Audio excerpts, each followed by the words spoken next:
আমাদের ডায়মন্ড হারবার লোকসভা কেন্দ্রের একটি পর্যালোচনা বৈঠক ছিল, যেখানে সমস্ত বিধায়ক, জেলা পরিষদ মেম্বার সহ সর্বস্তরের পঞ্চায়েতের নির্বাচিত জনপ্রতিনিধি সহ বিভিন্ন সরকারের দপ্তরের আধিকারিক সহ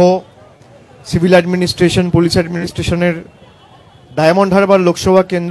কেন্দ্রের বিস্তীর্ণ এলাকা জুড়ে যারা দায়িত্বে রয়েছেন তাদের সকলকে নিয়ে একটা অনগোয়িং প্রজেক্ট এবং কমপ্লিটেড প্রজেক্টসের একটা রিভিউ মিটিং, একটা পর্যালোচনা বৈঠক আমাদের ছিল। এবং সেখানে গত 10 বছরে ডায়মন্ড হারবারে কি কাজ আমরা করতে পেরেছি এবং কি কাজ চলছে এবং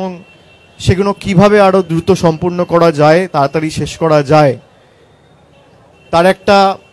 বৈঠক আজকে আমরা ডেকেছিলাম। এখানে প্রত্যেকটি বিধানসভারই অনগোয়িং প্রজেক্টগুলো নিয়ে আলোচনা হয়েছে। তাছাড়াও সোশ্যাল সিকিউরিটি স্কিমে লক্ষ্মীর ভাণ্ডার,